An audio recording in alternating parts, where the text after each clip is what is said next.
Miguel, welcome to the room. I was wondering about, I guess, just your path coming here last year, and you know, I guess you were able to redshirt. You didn't play early in the season, and not quite sure what all went on with that. But I was wondering if you could enlighten us a little bit on that and just how things have been this preseason. Yeah, me and the coaching staff, we came up with a plan, and we just decided it was best for me to redshirt last year, and that's really what all it was.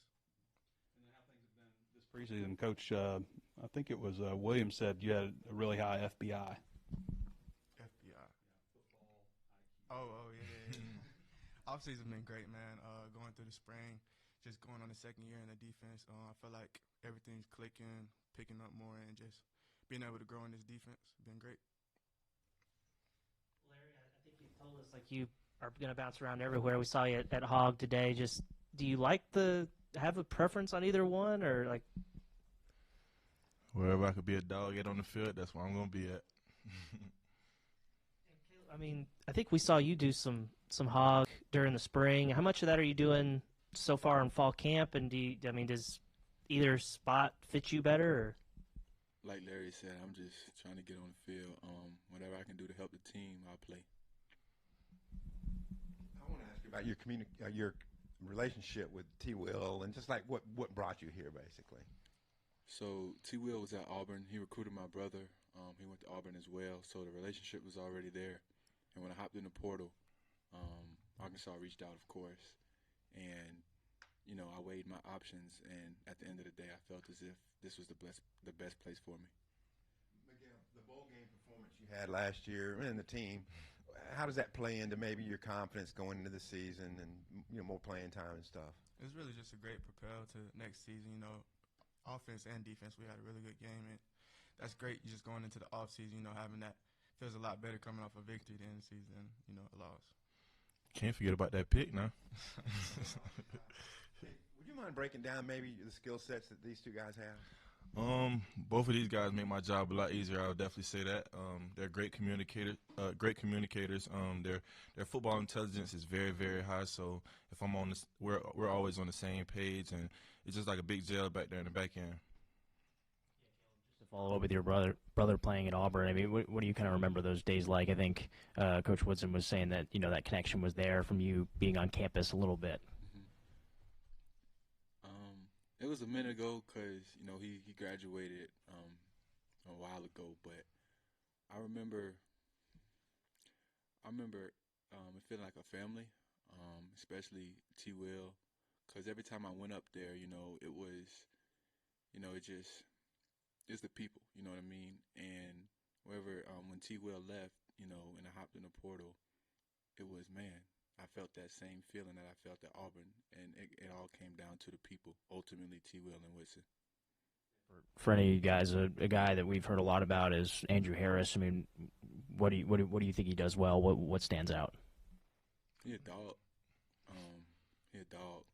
And he's just picking up the defense day in and day out. He's getting better because he's still new. But man, he a dog. But I say, to me, his physicality just stands out. Usually you're trying to get guys to get amped up, but he's one of the guys you got to tell him calm down a little bit sometimes. Larry, for you, Coach Woodson was just in here talking about the DBs, saying that it's kind of a no-name group. I mean, how accurate do you think that describes you guys right now? We no name right now, but we won't be at the end of the season. So I kind of like the mentality, the walk-on mentality going into the season. We have a lot to prove. So does everybody else. So we just take that on the chin, and we just can't wait to prove everybody. We'll prove ourselves right. I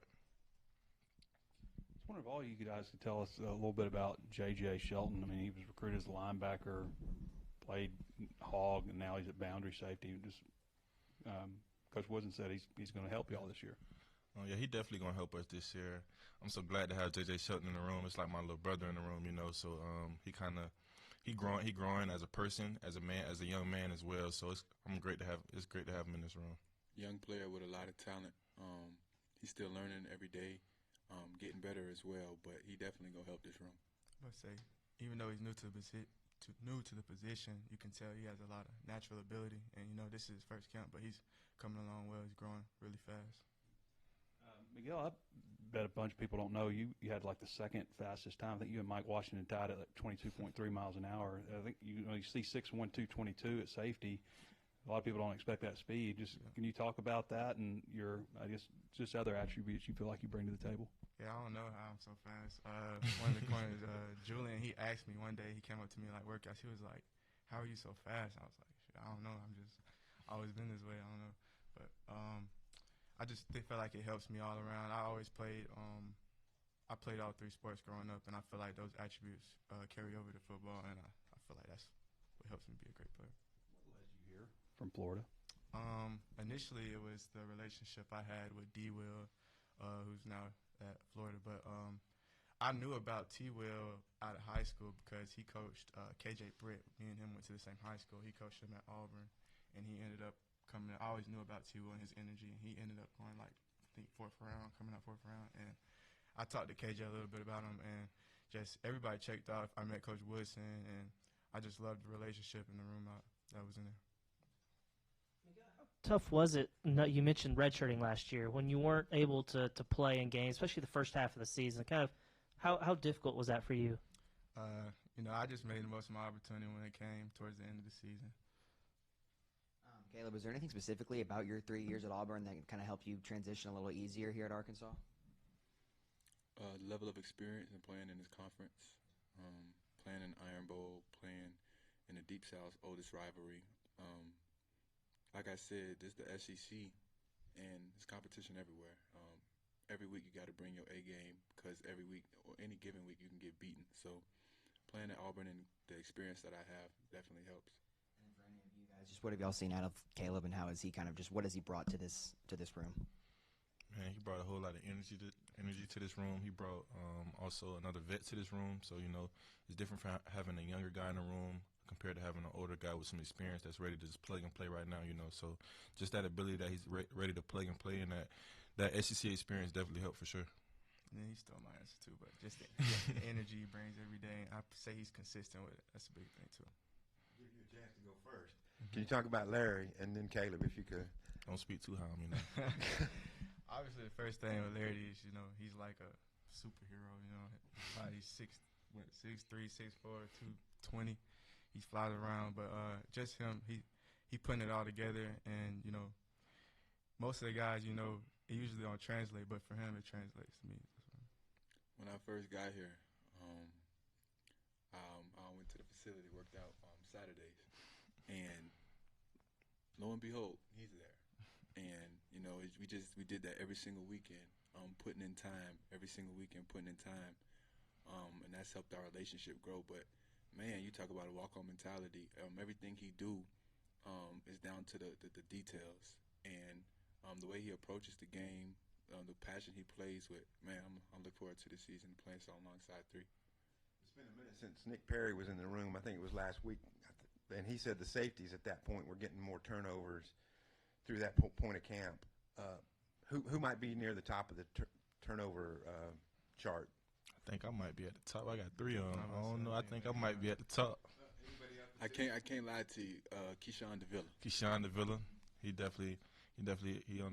He's stacking some days right now for sure. So he's up there too for sure. Lots of picks. Yes, sir. Man. Y'all raking the ball out some too? All of it. All of it. Coach got to tell us to chill out sometime. I guess what are you guys looking forward to this final scrimmage coming up Saturday? Man, I'm just looking forward to seeing the guys make plays, to see some great communication, and obviously when we get to this last scrimmage, we're 2 outs from game day, so just kind of just getting that feeling of it's time to go, you know what I mean? So just ready to see the guys go for real, for real. Just keep getting better, be consistent as we can be, because that's the formula. Just keep building days, keep stacking days, and when game day gets here, we'll be ready. So I'm looking forward to us just, playing together, playing fast, playing physical, and looking like an SEC defense, really. I'm wondering if each of you could tell me a different guy. So if somebody steals your guy, you got to tell me somebody different. On the offensive side of the ball, wide receiver particularly, who is maybe giving y'all trouble, who just really standing out. Omega Blake. He make a lot of plays. He got sure hands, and he's another vet as well. He know what he's doing. He knows how to get open. I'm gonna go. I'm ready to see Raylan Sharp play for sure. He's very quarterback friendly, I would say. So if his zone is man, he's open for sure. I'm gonna say C.J. Brown. I like C.J. last year, but this year he's a completely different player. Going on year 2, he's fast, twitchy. Can't wait to see what he does this year. Follow up on Davila. I mean, what's made him so successful in getting all these takeaways? Speed kills, and he's just a dog. I'm glad to see he's learning the defense. He's learning the ins and outs of why to do it, because the physical ability. And Ray Charles can see he got the physical ability, so we all know he got the physical ability for sure. So I'm just glad to see that he's actually starting to learn. So putting that physical ability with the playbook, man, he's gonna be unstoppable. We heard that Monte Harrison is causing a lot of problems. Yeah. What's it like guarding him? He's a big body SEC receiver. He go up and get the jump balls and catch balls over the middle of the field, and then yak when it's time to get him on the ground. He's 6'4", 230, so that big SEC presence that he brings. Appreciate y'all.